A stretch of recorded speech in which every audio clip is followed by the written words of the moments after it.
Hello and welcome. Here are the stories we're tracking this hour. The battered governor of Adamawa State, Murtala Nyako, has returned to the state after staying away for 2 weeks. He asked citizens of the state to remain calm in the midst of challenges. The governor made this comment upon his return to the state capital on Friday afternoon. Calm down this thing. If there is any fraud in Adamawa, I'm the one to feel most concerned. And I assure you, I feel more concerned. If there is a genuine case of prosecutable offense committed in Adamawa, I will be very, very interested to know. So, I assure you, they will find solution to this matter, I hope very, very soon indeed. And we want, I'm happy that we don't have much external influences, and in this matter, we are the people who find a solution to our own situation. The governor threatens to sue the Economic and Financial Crimes Commission, EFCC, for freezing the state government account. Speaking about the impeachment move on him by the Adamawa State House of Assembly, the embodied governor said they will resolve the issue amicably. We'll bring full process, emotion, all the process of reconciliation. This is not a new society. This is a society that has existed with about 87 ethnic groups.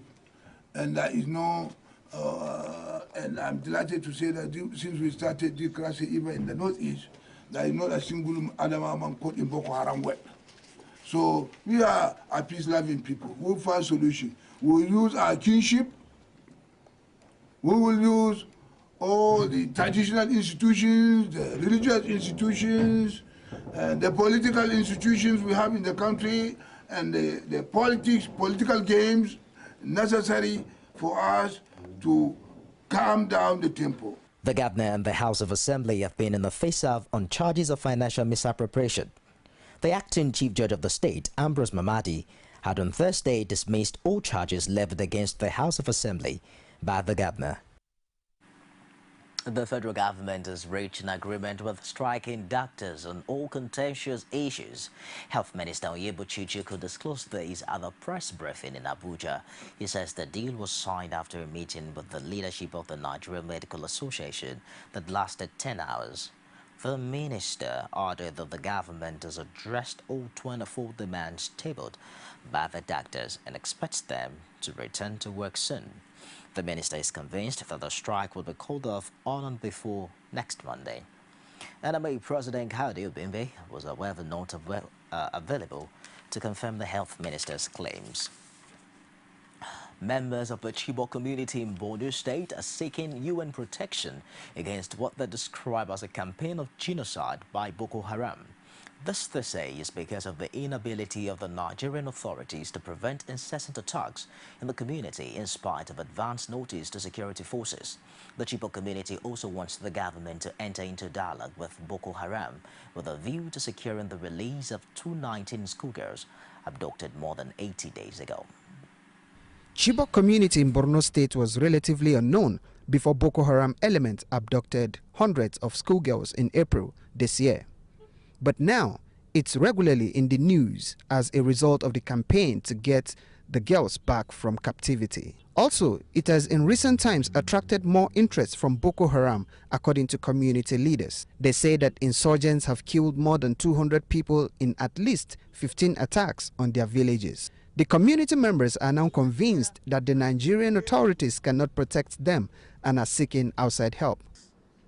As a matter of urgency, we wish to alert the general public and the international community that after the attack of 4 villages of Kautikari, Nguradina, Kwadakomtiahi, and Kakilmari on Sunday, 29th June 2014, which recorded 105 deaths, the residents of Kautikari have received what the Boko Haram sect termed final notice to attack Kautikari again by advising residents to vacate the village or face total annihilation of their next attack, which has been promptly reported to the security agencies. With this development, the Chibok nation wish to categorically state that the inability or unwillingness of the federal government to provide adequate security to the Chibok, that is Kibaku Nation, following the abduction of the girls, leaves us with no option than to call on the United Nations to use its apparatus to come to our aid and protect us from the imminent annihilation as a people. On the abducted girls, the community leaders say at least 7 parents of the missing girls have died from heart attack. The way out for them is for the government to dialogue with the insurgent. The federal government should go into immediate negotiation with the Boko Haram sect with a view to securing the safe release of the girls.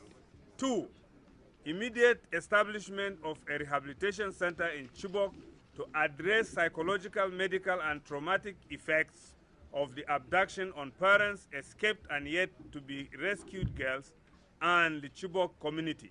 3, reconstruct government secondary school Chibok and build another secondary school within Chibok community, considering the huge number of over 500 students in one class. Other demands is for the army to station a battalion in the town.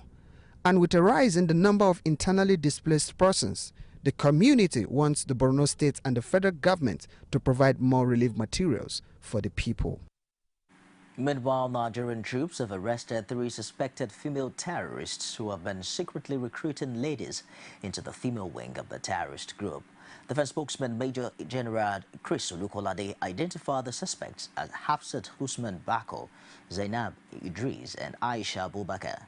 He explained in a statement that the 3 were intercepted while traveling to Madagali, from where they were to move into Sambisa Forest to reunite with other insurgents. According to Defense Headquarters, investigations revealed that the suspects were led by Hafsat Bako, the widow of a Boko Haram cell leader, Usman Bako.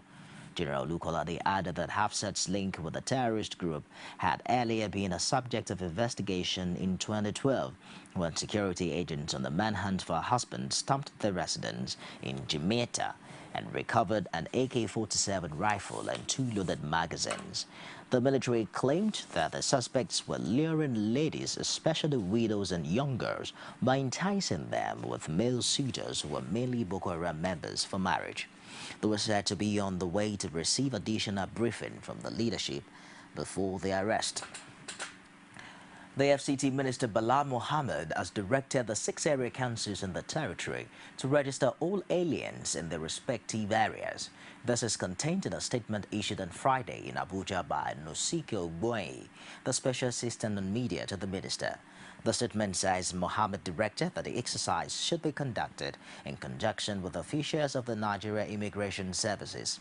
The statement says that the minister, who gave the directive during an enlarged security meeting of the FCT, reviewed the security situation in Abuja. He assured that the FCT administration was liaising with appropriate security agencies to reopen the MF Shopping Plaza that was attacked on June 25. The month of Ramadan has been described as a month of mercy and blessing for Muslims and non-Muslims, in which they show love to one another. In the spirit of giving, Governor-elect in Ekiti State, Ayodele Fayose, distributes food items to Muslims across the 16 local government areas in the state. Rashid was there. As Ramadan continues, the governor-elect in Ekiti State, Ayo Fayose, has used the period to show kindness to Muslim faithfuls across the state.